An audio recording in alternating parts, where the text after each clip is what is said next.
Welcome to another edition of Mark's Inspiration. Glad you could join me here today as always. Today's topic is going to be service, inspired by, the Sassy Librarian. I have to give her thanks because this inspired my topic today, and I appreciate that.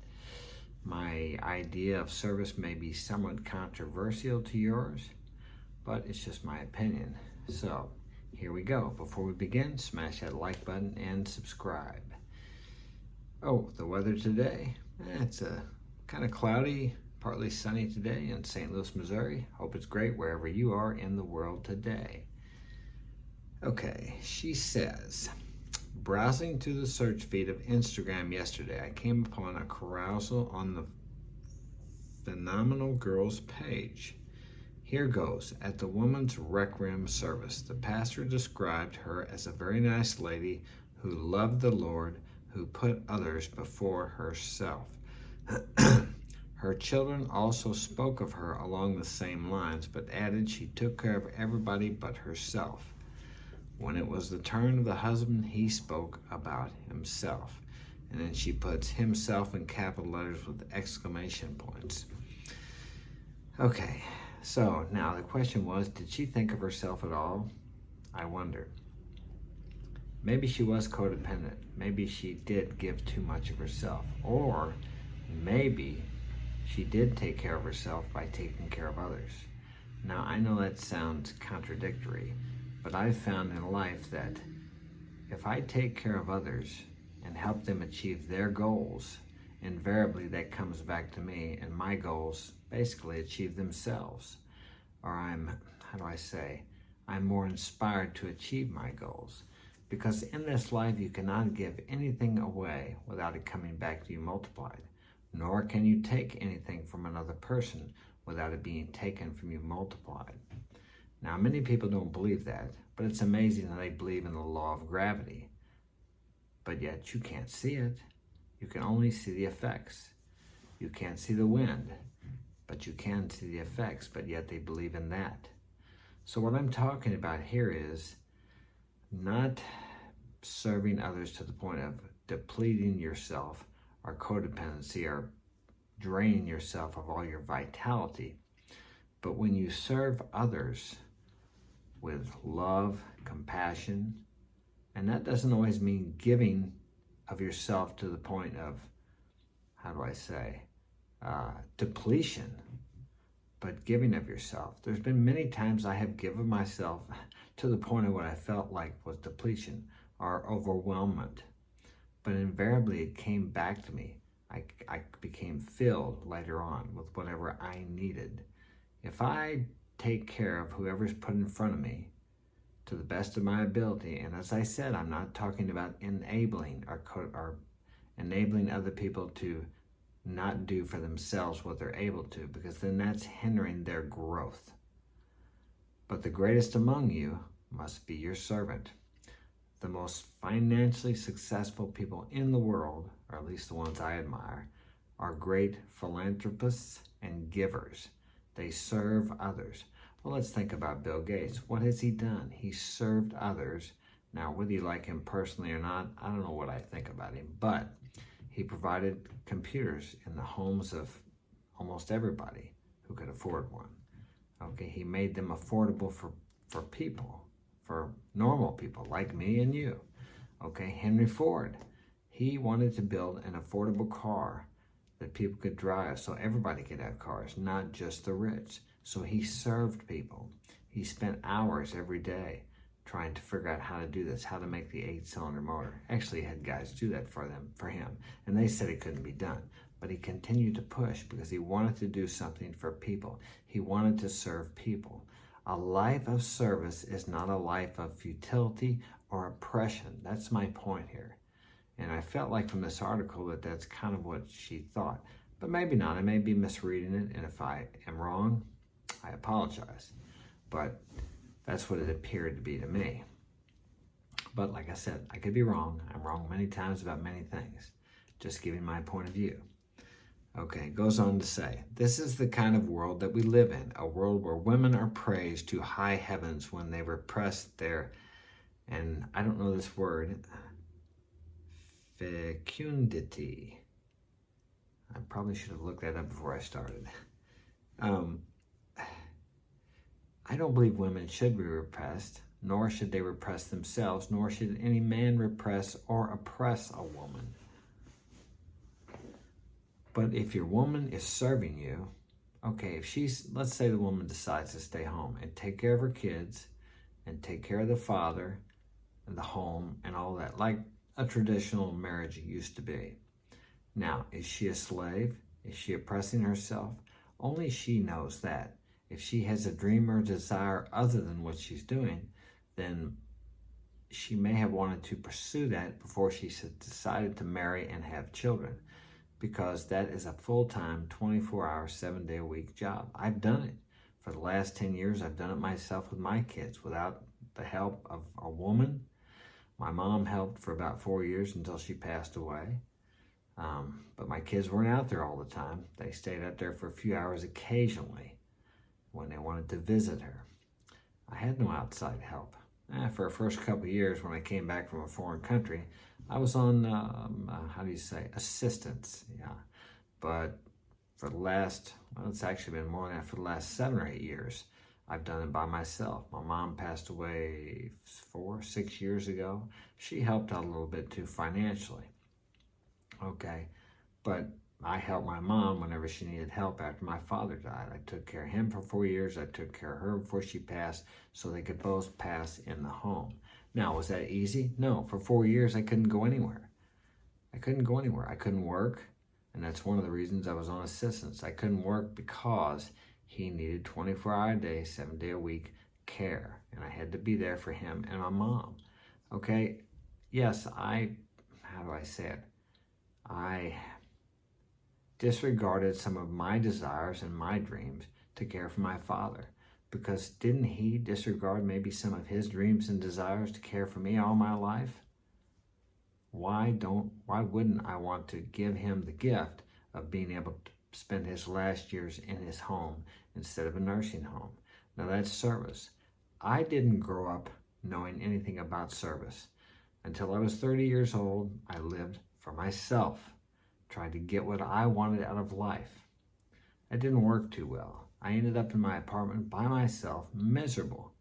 And I looked in the mirror, I didn't like what I saw, and I realized that the reason I was by myself and felt so empty was because all my life I was out there to get something for me. For me. I wasn't worried about anybody. Yeah, I worked for people. I had my own business. I provided service there. But I did that to get money. I didn't do it to help the people. When I'm working today and I have the same business today, I try, and I don't always do this, I try to keep service in the forefront of my mind and not think about the money. And invariably, guess what happens? I make more money than other people in my profession because I put service first. I've been on jobs where I was losing money, somewhere I didn't get paid, but I still, until I left the job or until we parted the agreement, focused on providing the best service and the best job I could possibly give. Now, this is what I call altruistic selfishness. I didn't do this for the person that I was working for. I did this for myself because I've learned since I turned 30, that day I ended up by myself miserable, that if I give to others, it comes back to me multiplied. Not usually from the person I'm giving to. I should never expect anything back from them. If I get something back, that's a plus. But I know down the road it's going to come back to me multiplied. Everyone provides a service. If we weren't providing service for others, we wouldn't be able to go to McDonald's to get a hamburger. We wouldn't be able to go to Walmart. Many people complain about Walmart. They don't pay enough. They provide a great service to people. Economical prices on food that you can't get in other places. Value. They provide value by low prices. Quality is okay, but you get what you pay for. There's a need for that. There's a supply. They're supplying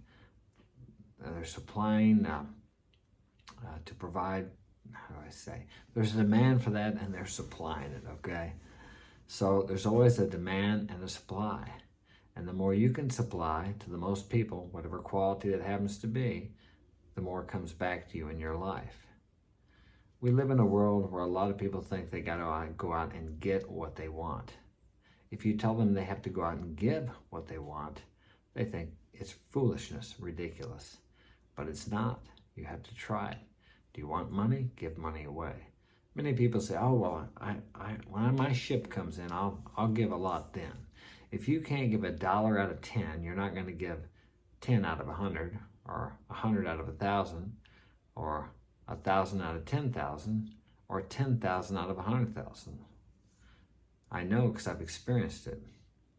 The more you give, the more you get.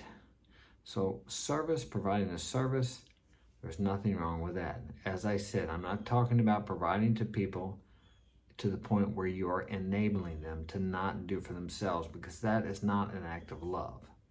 But providing for people who are doing something with themselves, who are making use of what you offer them or what you give to them. I help a lot of people. I've counseled a lot of people throughout the years. And if the person I'm counseling is not using my advice or growing from my advice, I cut them off. I can't help them, and they will drain me. So you can't serve someone who just wants to take from you, but not, how do I say, not use or not grow, because that seems to drain the people. And maybe that's what happened to this woman here. I'm not sure. I may not be reading this correctly. Okay. A world where women are expected to take care of their husbands and their children and run their homes effectively. And if they lose sight of who they are along the lines of their duties, it is fine. They are spoken of in hallowed terms: a good woman, a nice woman. Lose sight of who they are. Yes, you should never lose sight of who you are. Now this, to me, like I said, I'm looking at this now, and maybe this woman had gotten to the point of codependency or enabling her family to not do for themselves what they're able to do. Now that's really not, I'm sure she loved her family, but that sometimes, and mothers have a tendency to do that sometimes, to give too much to their children and not allow them to go out on their own and make mistakes and grow. But this was an interesting article.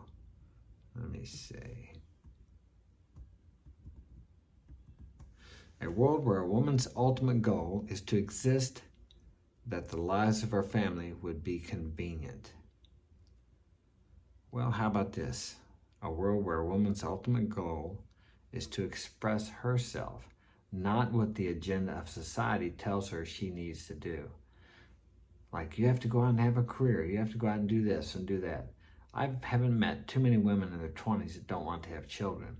Now, can you have children and be the best mother you can be by putting your kids in daycare for, 8, 10, maybe 12 hours a day, and letting some minimum wage daycare worker raise those kids?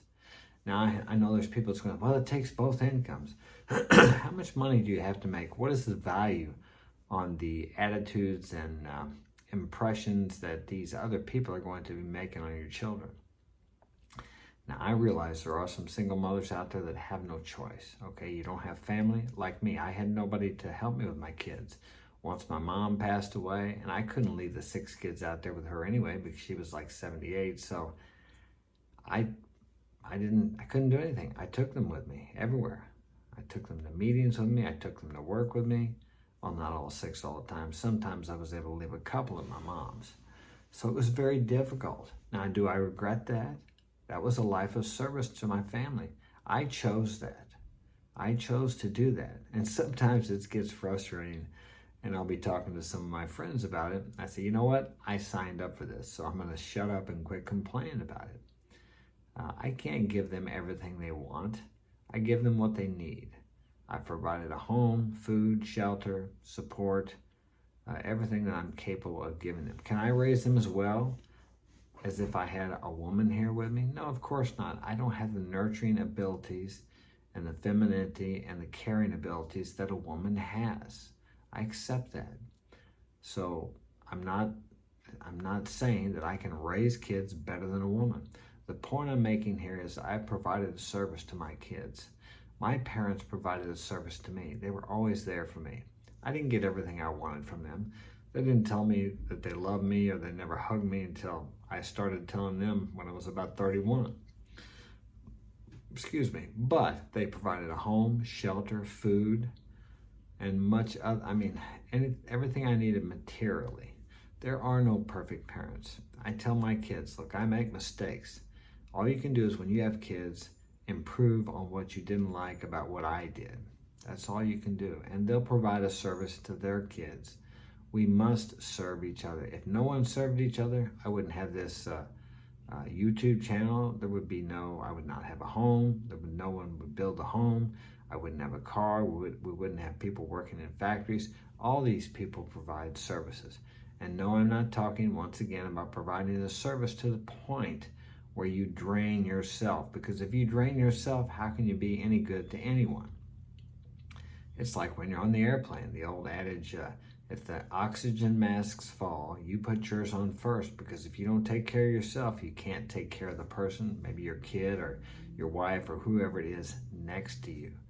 First, you have to be before you can provide for others. You have to be whole, you have to be strong, you have to be secure, you have to be healthy.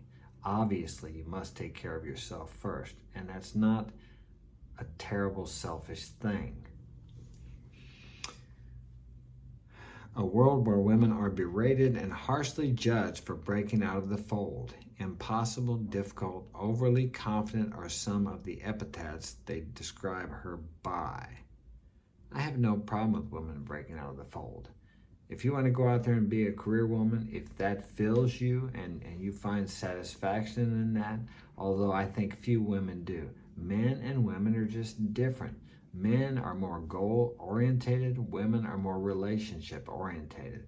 Now, does that mean they're all like that? No, there are exceptions, of course. And I think if you're a woman and you want to break out of the mold, which I don't think there's much of a mold left, at least here in the United States. I'm not sure where she's from. Go for it. But you can't expect to have a career and then have 2 or 3 kids and be as good a mother and provider for your children and nurturer with a career and kids as you can if you focus solely on doing the job of raising your kids, and if you have a husband, taking care of your husband so he can go out and provide you financially. If that's not what you want, that's fine. Nobody's stopping you. You have every opportunity to go out there and make out of the world, your life, whatever you want. And I encourage you to do that if that's what you want to do. But if you want to have a family and you want to be the best mother you can be, and I'm sure you do, then you need to try to decide what it is you want to focus your energy on. And if you want to be a good wife, how can you go out and work for the man? Let's say you have a boss that's a man, and you're trying to please him all day. You're submitting to what he's telling you to do. Okay, that's a man in your life. Actually, you're spending as much time with him, if not more, than your husband. How are you going to come home and be a good wife to your husband and a good mother to your kids when you're focusing all your energy on your career and satisfying your boss? Unless you have a home business and you're an entrepreneur, that would work out much better. And maybe you can figure out how you might do that. But it would be the same as me saying, okay, I'm going to go out and have the best career and focus all my energies on my career and just ignoring my kids and not being a father, not going to their baseball games, not taking them to the homecoming, and all these things that I do. And I do that. And yes, my business, I won't say it's suffered from it, but maybe it hasn't progressed as much as it would have had I not had that extra, let's say, drain on my resources. But it's what I signed up for. Nobody's oppressing me. I did it myself. Okay, now my kids are almost grown. I still have a 12-year-old and a 14-year-old. 3 of the boys work for me now. 1 of the other boys works for someone else. Okay, so my business is starting to progress more because I can put more energy and focus into that instead of my family. And obviously, if I had a wife that was here with me, she decided she didn't want to be here with us, I could have been further ahead, maybe financially, and maybe my kids would have had other attributes that they would have gotten from their mom that they couldn't get from me. For example, when my kids get into a fight and they come up here, it's like a mom may pick them up and say, "Oh, honey, what happened? It's okay," when they're crying. I'm like, "What'd you do?" I didn't do nothing. I'm like, "You did something to bring it on yourself." I'm trying to get them more accountable. That's where women a lot of times don't want to be accountable, so they don't make the children accountable. These things balance out between men and women. That's why the best case scenario for kids is to have a mother and a father working together to raise the kids. What is more important than raising the future of humanity? I mean, what is more important than that? Unless you're only thinking of yourself and what's good for you. Then you don't care about the future of humanity or the future of your children. But I find few parents, mothers or fathers, that don't care about their children. Everyone just wants their kids to be happy. Most people, the majority. That's what I want. I want my kids to be happy, to have a good life, to be fulfilled, to have the fulfillment and the joy and happiness I have. And I teach them that through service, whether it be in your business, personally, or groups you're joined with, or spiritual groups, churches, whatever it happens to be, through service to others, you are served greatly in return. I am thankful for my caucus. Nice, good are not ideals that we aspire to. Well, I don't particularly like nice. Kind, generous, thoughtful are the words I like. But nice girls do finish first. I will say that. Nice guys finish last. Women don't like nice guys.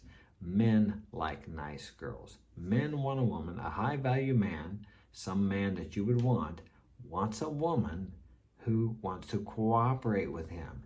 He doesn't want to have to be fighting with his woman all the time to try to accomplish something or have a disagreeable woman. I mean, he's got to focus on his business so he can provide for you and the family. So he doesn't want to have to be wondering what you're doing, if you're out running around, if you have a bunch of guy friends and maybe you're doing something with some of them. Now, a lot of women will say, "Oh, well, that's small d energy," or "You're insecure," or "Who hurt you?" No, it's just a man doesn't want to have to be concerned with those things. It's a paternity issue. He doesn't want to wonder whether she's going to have a child from another man. So there's no need for a woman to have male friends. She can have female friends, but what is the need? Oh, I know, people are going to call me a misogynist. But how well does that work? How well does that work if she's got a bunch of male friends? What happens the first time she's having some struggles or she doesn't feel like she loves her husband anymore? The feeling of love passes in 3 to 6 months, the honeymoon phase? After that is when the real love begins. I never knew what real love was till I was about 30 years old. Looking back, I see my parents love me with real love, but I didn't understand that at the time. I used to think love was, I would tell a girl I loved her, and what I should have said was, I want you to be here with me when I want you. Very selfish, okay? But one night when I was struggling, when I hit a bottom, a couple of men stood out in January in the cold weather here in Missouri and talked to me for quite some time. And all they wanted to do was help me to have a better life. That's all they wanted. No underlying motives, no anything. And from those type of people, I learned what love was, and I started helping other people. I help people daily with no thought of return from them. They're not going to pay me. They're not going to do anything for me. But what I found was by helping people like that, my life becomes richer and fuller, and fulfillment is what we're all looking for. We think if we get this man or this woman or this relationship or these kids or this house or this job or this money or whatever, that we're going to be okay, that we're going to feel good. It doesn't come from that. Life of fulfillment comes from a life of selfless service, helping others. Everything I have today is something I wanted yesterday. Everything I have today is a direct result of the service I provided for others in life. As I said, when I was 30, I'm 61 now. When I was 30, I was alone in my apartment all by myself and empty and hollow. And it was because I always thought of myself. Today, I'm filled, I'm happy, I'm joyous. Financially, I'm stable. My life is good. My business is progressing. My kids are healthy. All because of the service I provided. The word service, I think, comes from a Latin word. Deserve, service, deserve. of the service. Okay, do you deserve? Okay, I didn't deserve much back when I was 30 because I only thought of myself. I provided no service. So I got exactly what I paid for or what I give out, nothing. But when I started serving others without wanting anything back from them, my life started filling up with all the things that I wanted. So I started receiving of the service what I deserved. People don't think about that.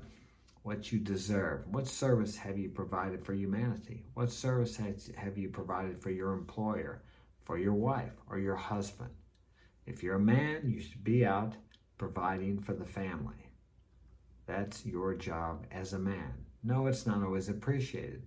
I'm telling you what, femininity is not appreciated. Motherhood is not appreciated. A wife that stays home with the kids is not appreciated. It's almost degraded.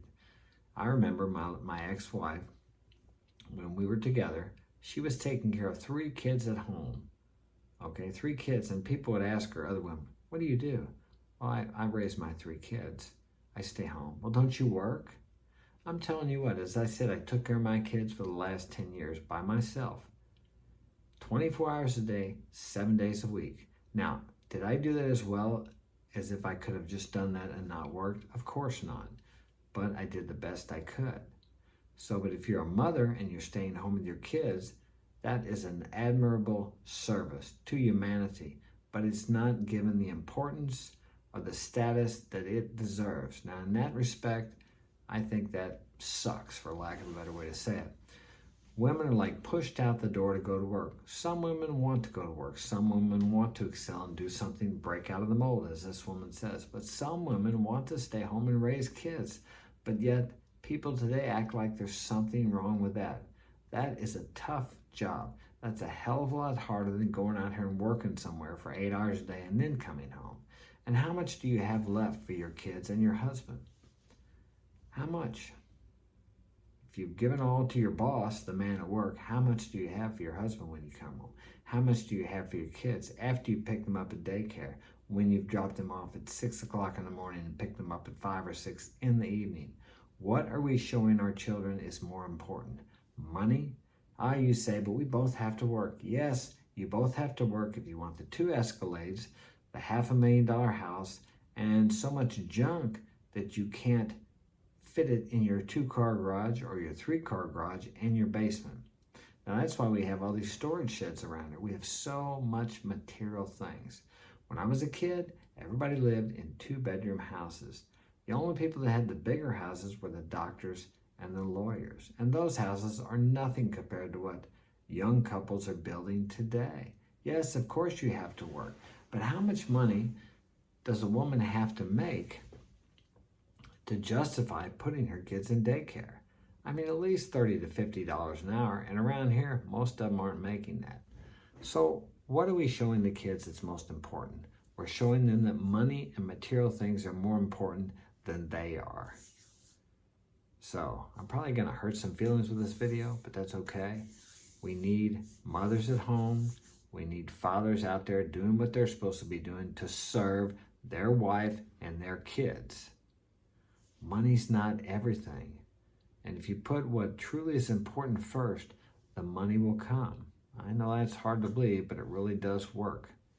People do it all the time. But you have to have the strength and the faith. You got to step out there and try it and trust. Haven't you been provided for up until this day? You're here, you're listening to me, so something or someone or God or higher self or universe, whatever, has provided for you. Otherwise, you wouldn't be listening to me.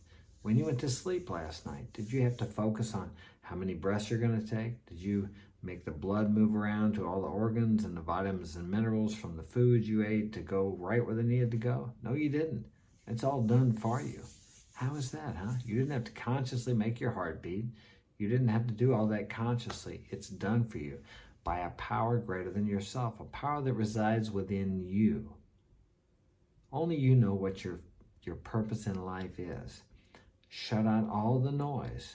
Everything that you hear from the people or the social media or media, their agenda. What is your agenda?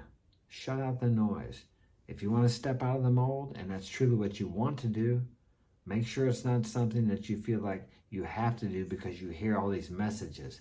Go, girl, you can have it all. Hey, Joan of Arc, who is it, Cleopatra, there are many great women that have had a lot of power. That's what they were supposed to do. But is that what you're supposed to do? If it is, go for it. But if it's not, don't, because you will never find fulfillment in someone else's agenda. Only in the agenda which lies within your heart, and only you know what that is. And you do know what it is. And regardless of what anybody says, what any man says, any woman, anybody else says, you go for that. Whether that's to be a mother to your children and a great wife to your husband, or whether it's to go out and have a career and do something no one else has ever done. Do that, whatever lies within your heart. But don't listen to the outside influences. Listen to the inner voice. Okay? Thank you again for that article from the Sassy Librarian. And I hope you have a great day. I will see you tomorrow.